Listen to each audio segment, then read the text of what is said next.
কলকাতা ও Howrah bridge একে অপরের পরিপূরক।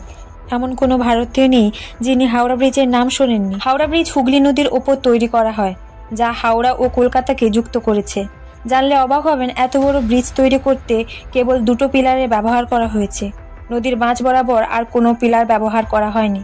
কিন্তু কেন আর পিলার ব্যবহার করা হয়নি, আর কিভাবে বা এটি এখনো শক্তভাবে দাঁড়িয়ে আছে কোনো পিলার ছাড়াই? আর প্রতিদিন দুপুর ও রাত 12টায় কেন বন্ধ থাকে হাওড়া ব্রিজ? আজকের ভিডিওতে পৃথিবী বিখ্যাত ও কলকাতার ঐতিহ্য অন্যতম হেরিটেজ হাওড়া ব্রিজকে নিয়ে, যার নাম সবাই শুনেছে, কিন্তু এর পেছনে 150 বছরের পুরনো হাওড়া ব্রিজ তৈরির ইতিহাস খুব কম লোকেই জানে।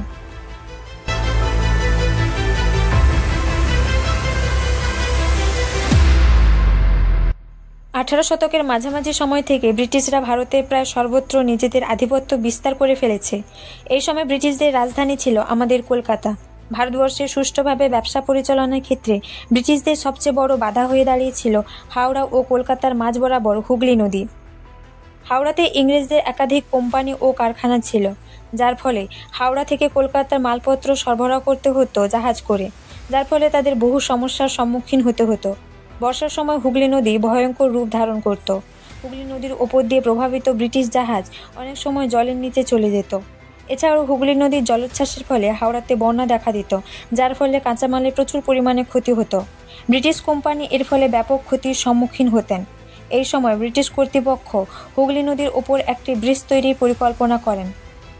তাই 1871 খ্রিস্টাব্দে বাংলার lieutenant governor sir George Campbell পাশ করলেন হাওড়া ব্রিজ অ্যাক্ট।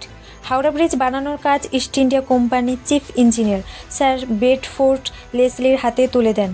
উনি হুগলির ওপর ভাসমান প্যালটন ব্রিজ তৈরির পরিকল্পনা করেন। এই পরিকল্পনা অনুযায়ী ব্রিজকে দুই ভাগে যখন খুশি আলাদা করা যায়, ফলে যে কোনো বড় জাহাজ যাতায়াত করতে পারবে। 1874 সালে এই ব্রিজ তৈরির কাজ শেষ হয়। এই ব্রিজ তৈরিতে খরচ পড়েছিল প্রায় 22 লক্ষ টাকা। এই ব্রিজ থেকে সেই সময় সাধারণ মানুষ থেকে কোম্পানির অনেকে উপকৃত হয়েছিল। তবে এই ব্রিজ সময়ের সাথে সাথে দুর্বল হতে থাকে, যাত্রী পরিবহন মাত্রাও বাড়তে থাকে। এছাড়াও ব্রিজটি ভাসমান হওয়ার কারণে ঘোড়ার গাড়ি বা গরুর গাড়ি যাতায়াত করতে পারত না। ফলে ব্রিটিশ সরকার ভালোভাবে বুঝতে পেরেছিল ব্যবসা বাণিজ্যের প্রয়োজন ভাসমান এই ব্রিজ মেটাতে পারবে না। তাই এক নতুন ব্রিজ তৈরি পরিকল্পনা শুরু হয়। 1921 খ্রিস্টাব্দ নাগাদ বাংলার অন্যতম শিল্পপতি ও স্থাপত্যকার রাজেন্দ্রনাথ মুখার্জির নেতৃত্বে মুখার্জি কমিটি গঠিত হয়।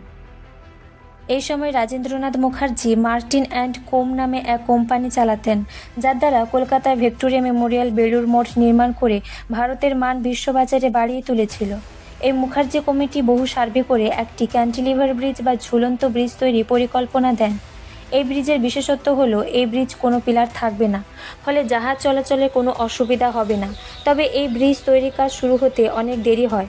তার প্রধান কারণ ছিল এই ব্রিজ তৈরি করতে প্রচুর অর্থ খরচ হতে পারে, তাই ব্রিটিশরা এই ব্রিজ তৈরি থেকে পিছিয়ে এসেছিল। অবশেষে 1926 সালে নানা আলোচনার পর পাশ হয় হাওড়া ব্রিজ অ্যাক্ট। ব্রিজ তৈরিতে মূল ঠিকাদার ছিলেন ডার্লিংটনের ক্লিফল্যান্ড ব্রিজ কোম্পানি, আর সাব কন্ট্রাক্টর হিসেবে কাজ করেছিলেন বেথর্ট, বার্ন ও জোসেফ। 1936 সালে প্রথম কাজ শুরু হয় এবং 7 বছর লাগে শেষ হতে। এই ব্রিজ তৈরিতে খরচ লেগেছিল 2,50,00,000 টাকা। এই সময় জাপানের সাথে ব্রিটিশরা দ্বিতীয় বিশ্বযুদ্ধে জড়িয়ে পড়ে, যার দরুন ব্রিজ তৈরি করতে প্রয়োজনীয় স্টিল দিতে পারেননি ব্রিটিশরা। মাত্র 3,000 স্টিল সরবরাহ করেছিল, আর বাকি 23,000 স্টিল সরবরাহ করেছিল জামশেদপুরে Tata iron and steel company. জানলে অবাক হবেন, এই ব্রিজ তৈরি করতে কোনো নাটবল্টু ব্যবহার করা হয়নি। এই ব্রিজ মাত্র দুটি 280 ফুট উঁচু পিলারের দ্বারা দাঁড়িয়ে, আর কোনো পিলার ব্যবহার করা হয়নি। কারণ হলো, সরকার আগে থেকেই কোম্পানিকে জানিয়ে দিয়েছিল জাহাজ চলাচলের সুবিধার জন্য কোনো পিলার রাখা যাবে না। ব্রিজের এই বিশেষত্বের জন্য বিশ্ববাজারে আজও প্রশংসা পেয়ে আসছে। তবে এই ব্রিজকে কোনো আনুষ্ঠানিক উপায় উদ্বোধন করা হয়নি। চুপিসারে সরকার 1943 সালে রাতে ব্রিজ চলাচলের জন্য খুলে দেয়, কারণ দ্বিতীয় বিশ্বযুদ্ধে ব্রিটেন জাপানি আক্রমণে ভয় পাচ্ছিল। বর্তমানে এই ব্রিজ দুপুর ও রাত 12টার সময় 4 মিনিটের জন্য চলাচল বন্ধ রাখা হয়। বলা হয়, এই ব্রিজ তৈরির সময় নাকি এক ইঞ্জিনিয়ার বলেছিলেন ব্রিজ 12টার সময় ভেঙে পড়বে। তবে রাত 12টা না দুপুর 12টা তা তিনি বলেননি। তবে সেই দিন থেকে দুপুর ও রাত 12টায় ব্রিজটিকে 4 মিনিটের জন্য বন্ধ রাখা হয়। সবচেয়ে দুঃখের বিষয় হলো যে ব্রিজ এত ঝড়ঝাপটা পেরিয়ে তৈরি করা হলো, যে ব্রিজের উপর দিয়ে আজও লক্ষ লক্ষ মানুষ যাতায়াত করে, সেই ব্রিজটি পানির পিক ফেলার কারণে আয়ু কমতে শুরু করেছে। আজ আপনাদের কাছে একটাই অনুরোধ, দয়া করে আপনারা নিজেরা সচেতন হন ও সবাইকে সচেতন করুন। আজকের পর্ব এই পর্যন্ত। পর্বটি কেমন লাগলো কমেন্ট করে জানাবেন, আর সাবস্ক্রাইব করতে ভুলবেন না।